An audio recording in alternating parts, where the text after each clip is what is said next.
Hello everyone, welcome to my channel Bhavani teacher.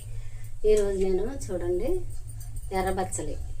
ఇది haemoglobin పట్టడానికి మనకి చాలా బాగా ఉపయోగపడుతుంది అనమాట. అంటే రక్తహీనత ఉన్న వాళ్ళకి లేకపోతే చిన్నపిల్లలకి తరచుగా పెట్టడం చాలా మంచిది. అయితే మా స్కూల్లో ఒక టీచర్ చేసేవారు. ఆవిడ ఏం చేసేవారంటే మా స్కూల్ దగ్గర కూడా ఉంది బచ్చలి. అప్పుడు ఏం చేసేవారంటే వాళ్ళ పాప చిన్న పాపగా ఉన్నప్పుడు ప్రతిరోజు ఒక ఇలా 2 పెద్ద ఆకులు పట్టుకెళ్ళి పాపకు వండే, అంటే మనం చిన్నపిల్లలకి విడిగా చేస్తాం కదా, అలాంటి రైసు పెసరపప్పు అలాంటివి వేసినప్పుడు ఇవి 2 ఆకులు వేసి ఉడికించి పెట్టేవారు అనమాట. అలాగా అంటే ఇది ఎంత ఉపయోగమో అనే విషయం మనందరికీ తెలుసు, కానీ పట్టించుకోం కదా, నెగ్లెక్ట్ చేస్తాం. అందుకని నేను మరొకసారి మన ఫ్యామిలీ మెంబర్స్ అందరికీ గుర్తు చేస్తున్నాను. బచ్చలి ఆకులు తప్పనిసరిగా ఎర్రబచ్చలు కానివ్వండి లేకపోతే తీగ బచ్చలు కానివ్వండి, ఏదైనా సరే బచ్చలి ఆకులు వేసి పిల్లలకి పెడితే చాలా ఐరన్ రిచ్ ఫుడ్. తర్వాత హిమోగ్లోబిన్ బాగా పిల్లలకి వస్తుంది, యాక్టివ్గా ఉంటారు. ఓకేనా, తప్పనిసరిగా ఇది వాడండి. ఓకేనా, ఇప్పుడు నేను ఈ ఎర్రబచ్చలి ఫ్రై చేస్తున్నాను ఈరోజు, అది చూపిస్తాను మీకు. ఓకేనా, తప్పనిసరిగా మీరు ట్రై చేయండి. తర్వాత ఈ బచ్చలి ఫ్రైకి మనం తోటకూర ఫ్రై చేసుకుంటాం కదా, అలాగా బచ్చలి ఫ్రై చాలా టేస్టీగా ఉంటుంది. దానికి కావాల్సిన పదార్థాలు ఏంటంటే నేను వేసే పదార్థాలు ఏంటి చెప్తున్నాను చూడండి. బచ్చలాకు మనకి ఫ్యామిలీకి కావాల్సినంత తీసుకోవాలి. నాకైతే టెర్రస్ మీదే చాలా ఎక్కువే తెచ్చాను. ఇది కొంచెం ఉడికి కొంచెమే అవుతుందిలేండి. అయితే ఎండుమిర్చి, పచ్చిమిర్చి, తర్వాత పోపులు ఇవన్నీ వేసుకోవాలి. తర్వాత వెల్లుల్లిపై ఇష్టమైన వాళ్ళు వేసుకోవచ్చు, అక్కర్లేని వాళ్ళు మానేయచ్చు. నేనైతే వేస్తాను. ఒక చిన్న వెల్లుల్లిపాయ అంటే 4 రేకులు వేసుకున్నా సరిపోతాయి. ఓకేనా, ముందు బచ్చలాకు బాగా కట్ చేసి అదే బాగా క్లీన్ చేసి కట్ చేస్తాను. ఓకే, ఇది మనం మా టెర్రస్ మీదే కాబట్టి చాలా నీట్గా ఉంటుంది. అయినా ఒక 2-3 సార్లు కట్ చేసుకుంటే ఆకుకూర మీదకి తరచుగా ఏవో ఒక చీడలు వస్తూ ఉంటాయి కదా, చాలా ఫ్రెష్గా ఉంది. అయినా సరే నేను ఒక 2-3 టైమ్స్ కడుగుతున్నాను. కడిగేసి అప్పుడు ఆకుని కట్ చేసుకున్నాను.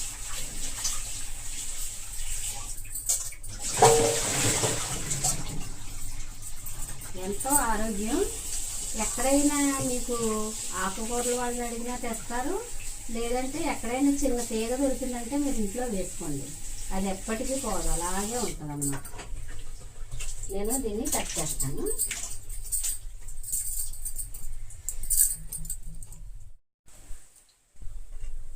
ఇది చక్కగా నీట్గా క్లీన్ చేసి పెట్టాను. ఆకుకూర ఇది కడిగి పెట్టాను, కొద్దిగా వాటర్ ఉంది కానీ కడిగి పెట్టాను. దీన్ని చక్కగా కట్ చేసుకున్నాను.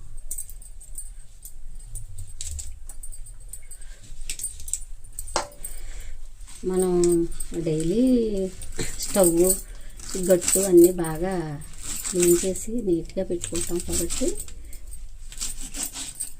ఇలా చిన్న చిన్నగా తరుక్కోవాలి. చాలా అంటే చాలా టేస్టీగా ఉంటుంది. తర్వాత కళ్ళకు కూడా చాలా మంచిది. తప్పనిసరిగా ఇది తినండి మర్చిపోకుండా. బచ్చలిలో ఏ రకమైన మనం తినడం వల్ల మనకు ఆరోగ్యం. ఆకుకూరలు ఏవైనా బెటర్, దానిలో బచ్చలి కూడా చాలా ఇంపార్టెంట్ లీఫీ వెజిటబుల్. ఇప్పుడు వీటిని నేను ఒక ప్లేట్లోకి వేసేస్తాను. వేసేసి తర్వాత నెమ్మదిగా మనం ఇది ప్రొసీజర్ అంతా స్టార్ట్ చేసుకుందాం.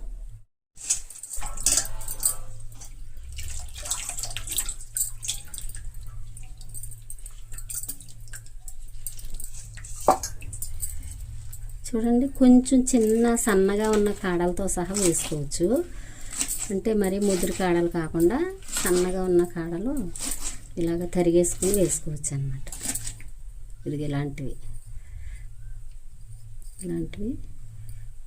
ఇదిగో ఇలాంటివి సన్నగా ఉన్నాయి, తరిగేసి వేసుకోవచ్చు. అవి కూడా ఆకులతో సహా ఉడికిపోతాయి అన్నమాట.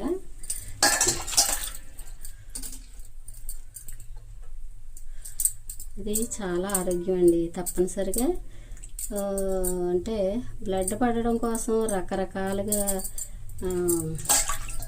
ప్రయత్నిస్తారు కదా, ట్యాబ్లెట్స్ సిరప్లు అవి వేసుకొని. దానికంటే ఇది బెస్ట్ మెథడ్ అనమాట. ఆకుకూరలు తినడం బెస్ట్ మెథడ్.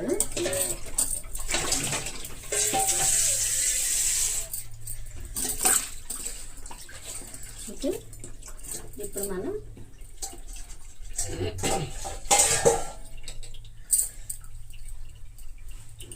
పోపు వేసుకుందాం. ఫస్ట్ స్టవ్ ఆన్ చేసుకుందాం.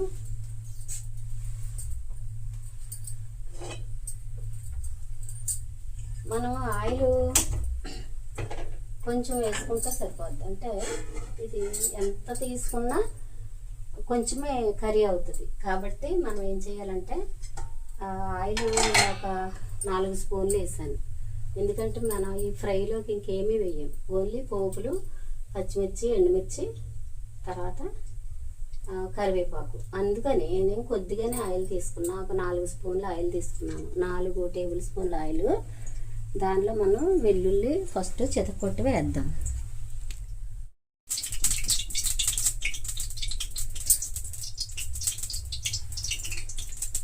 ఇంత తీసుకున్నాను. దీనిలో 4 అంటే 4 రేకలు వేసుకుందాం. 4 రేకలు చితకొట్టి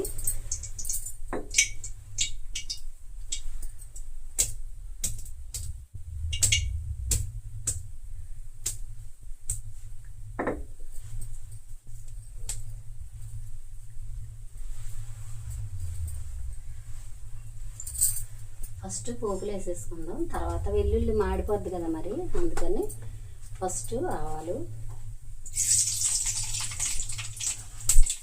మినపప్పు, శనగపప్పు, కొంచెం జీలకర్ర, ఇప్పుడు వెల్లుల్లి రేకలు, నెక్స్ట్ ఎండుమిర్చి. దీనిలోకి తప్పనిసరిగా పచ్చిమిర్చి, ఎండుమిర్చి కూడా వేసుకుంటేనే బాగుంటుంది. 2 ఉండాలి. ఈ తర్వాత అన్నంలో తినడానికి కూడా బాగుంటుంది.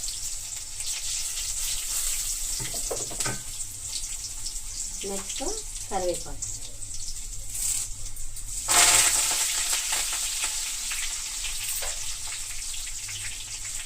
నెక్స్ట్ పచ్చిమిర్చి ఎలాగంటే మనం ఇలాగా కొంచెం చిన్న చిన్న ముక్కలుగా చేసి వేసుకుంటే సరిపోతుంది.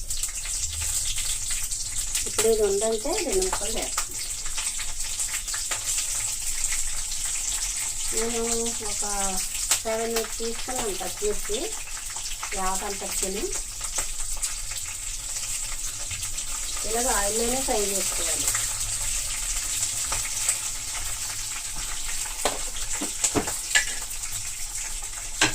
తర్వాత దీనిలోనే మనం పసుపు వేసుకుందాం. తాలింపులోనే పసుపు వేసేసుకుందాం.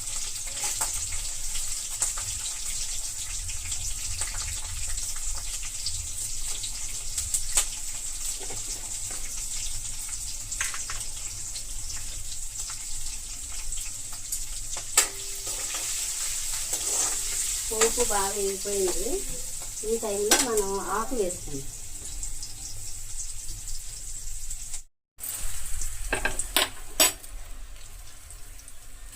ఇప్పుడు పోపు కోసం సిమ్లో పెట్టాను. ఇప్పుడు హైలో పెట్టేసుకుని ఆకు వేసేసుకుందాం. మనం కడిగి కట్ చేసి పెట్టుకున్న ఆకుని వేసేసుకుందాం.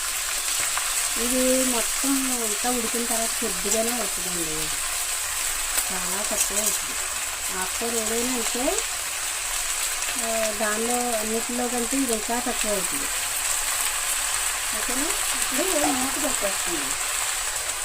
ఇలా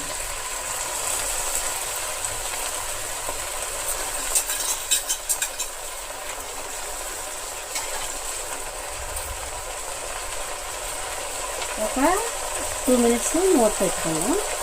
తర్వాత ప్రొసీజర్ చూద్దాం.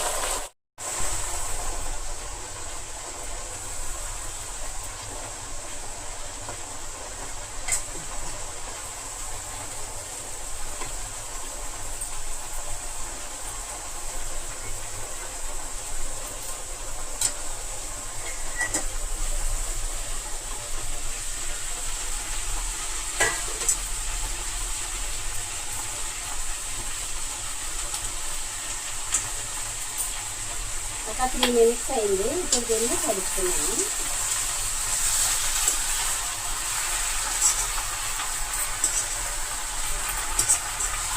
డైలీ తినగలిగితే తింటే మంచిది ఆకుకూరలు. ఒకవేళ అలా కుదరదు మనకు అనుకున్నప్పుడు డే బై డే అన్నా తినాలి. ఇంకో విషయం ఏంటంటే ఇది పప్పులో వేసుకుంటారు, తాలింపు వేసుకుంటారు, కండ వేసుకుంటారు. ఇలాగ చాలా రకాలుగా చేసుకోవచ్చు. బచ్చలి చాలా రకాలుగా చేసుకోవచ్చు. మన ఛానల్లో పప్పులో వేసిన బచ్చలి ఉంది, కంద బచ్చలి ఉంది, తర్వాత ఆవు పెట్టిన బచ్చలి ఉంది. ఓకేనా? మీకు కావాలి అంటే ఒకసారి చెక్ చేయండి.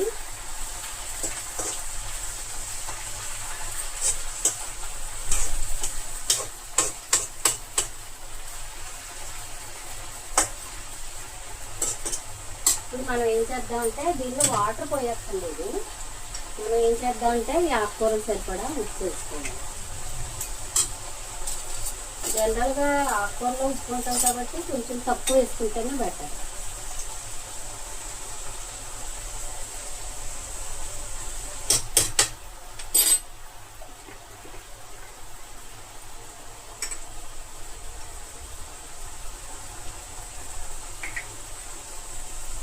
అయితే మనం పచ్చిమిర్చి ఎండుమిర్చి 2 వేసాం కదా, అందుకని ఒక 1/2 స్పూన్ వేసామన్నట్టు ఒక 1/2 స్పూన్ కారం మాత్రం వేస్తాం. అంతే, ఇంకా ఎక్కువ అక్కర్లేదు.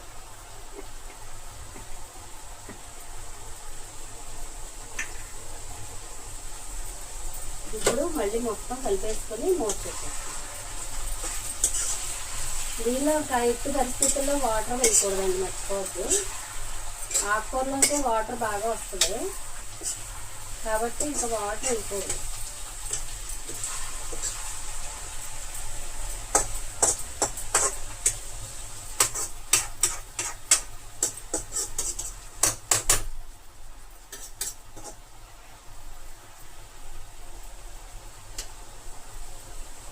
ఇప్పుడు తీయడానికి వీలుగా ఉన్న మూత పెట్టుకున్నాము.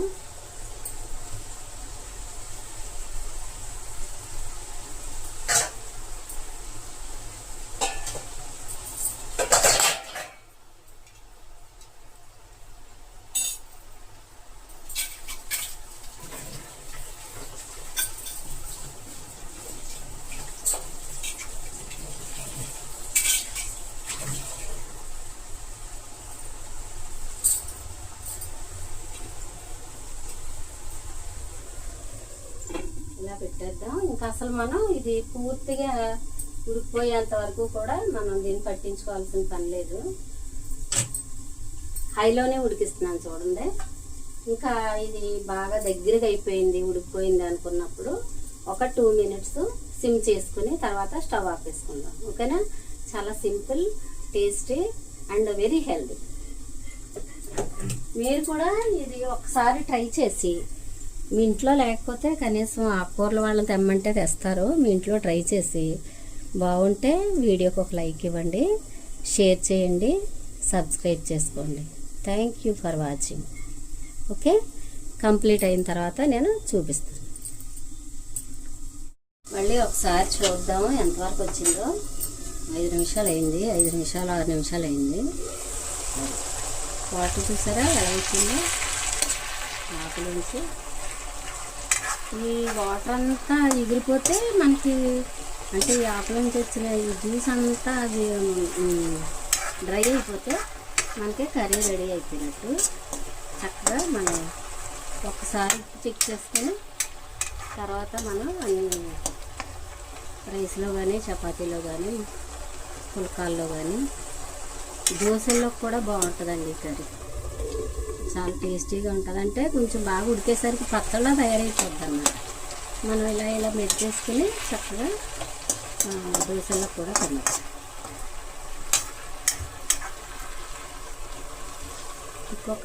ఇది పూర్తిగా ఎగిరే వరకు వెయిట్ చేద్దాం. దగ్గర పడిపోతుంది అన్న టైంకి నేను సిమ్ చేశాను చూడండి. అదిగో